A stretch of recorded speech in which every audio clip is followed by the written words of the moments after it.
South zone के vice chancellor की 2 दिवसीय बैठक के शुभारंभ अवसर पर मंच पर विराजमान MS Ramaiah university of applied sciences के chancellor doctor MR Jayaram ji, AIU के अध्यक्ष professor Vinay Kumar Pathak ji, secretary general doctor Shrimati Pankaj Mittal ji, vice chancellor professor K Raina ji, south zone university के उपस्थित वाइस चांसलर, उपस्थित रिसर्च स्कॉलर, सम्माननीय अतिथिगण एवं मीडिया के महानुभाव, मैं आप सबको सादर प्रणाम करता हूं और आप सबका अभिनंदन करता हूं।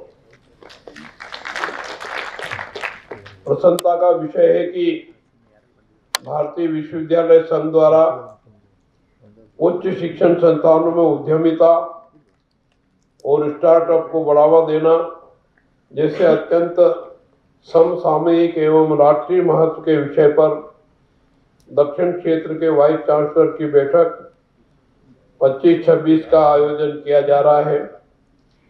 इस महत्वपूर्ण सम्मेलन के आयोजन की मेजबानी के लिए मैं MS Ramaiah university of applied Sciences Bengaluru को हार्दिक बधाई एवं शुभकामनाएं देता हूं।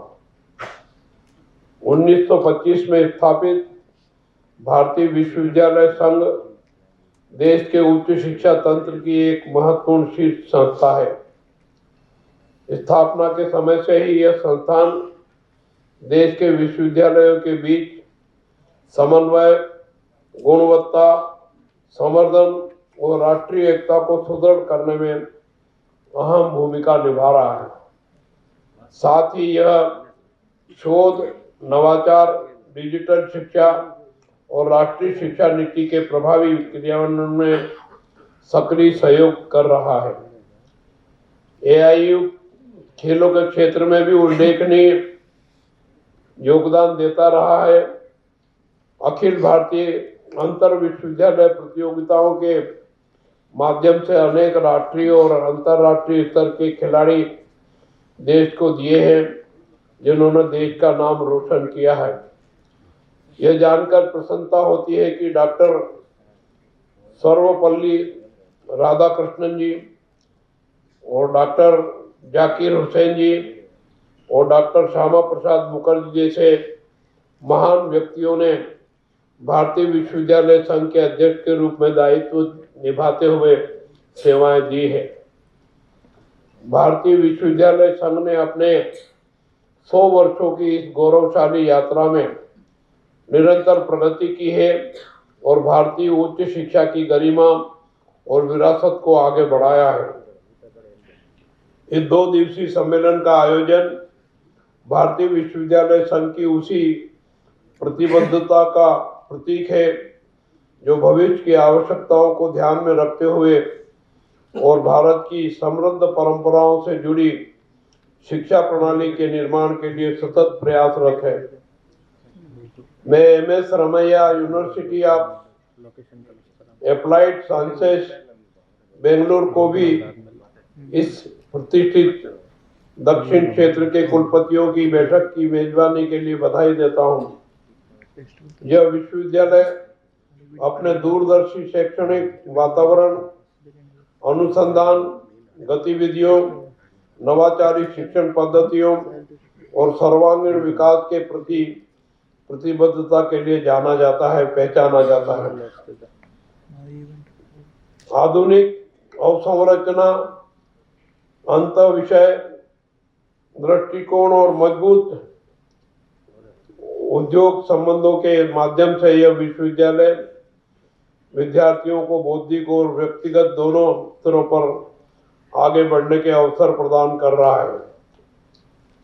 वर्तमान परिस्थितियों और भविष्य की संभावनाओं को देखते हुए यह सही समय है कि हम उच्च शिक्षा के भविष्य को आकार देने में भारत की भूमिका पर विचार करें। इसी दृष्टि से इस सम्मेलन का विषय उच्च शिक्षण संस्थानों में उद्यमिता और स्टार्टअप को बढ़ावा देना अत्यंत उपयुक्त और महत्वपूर्ण है। उच्च शिक्षण संस्थान डिग्री प्रदान करने के केंद्र होने के साथ साथ वे नवाचार, नेतृत्व और राष्ट्र निर्माण के केंद्र भी हैं। आज का युग उद्यमिता और स्टार्टअप का युग है। यहाँ युवाओं के विचार ही सबसे बड़ी पूंजी है। यदि इन विचारों को सही मार्गदर्शन, संसाधन और अवसर मिले तो वे स्वयं आत्मनिर्भर बनकर समाज और देश के लिए भी रोजगार सृजित कर सकते हैं। उच्च शिक्षण संस्थानों में स्टार्टअप संस्कृति को बढ़ावा देने से छात्रों में समस्या समाधान, जोखिम उठाने की क्षमता और सृजनात्मक सोच विकसित होती है। और इस सम्मेलन, इस बैठक के माध्यम से, इस कॉन्फ्रेंस के माध्यम से विस्तृत विचार विमर्श करके इस संबंध में दिशा निर्देश देने का मार्ग प्रशस्त होगा। इंक्यूबेशन सेंटर, स्टार्टअप लैब, उद्योग अकादमिक सहयोग और मेंटरशिप कार्यक्रम छात्रों को अपने विचारों को व्यवहारिक उत्पादों और सेवाओं में बदलने का मंच प्रदान करते हैं।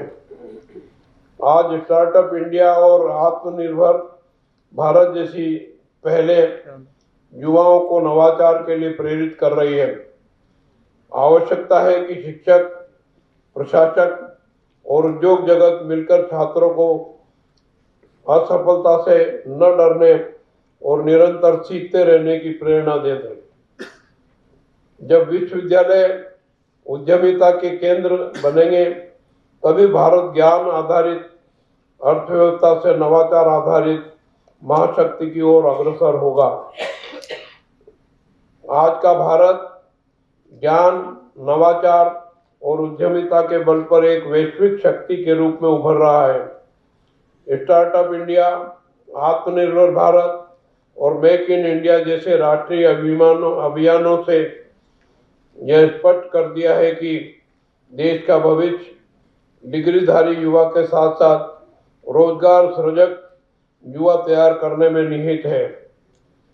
इस दिशा में उच्च शिक्षण संस्थानों की भूमिका अत्यंत निर्णायक है।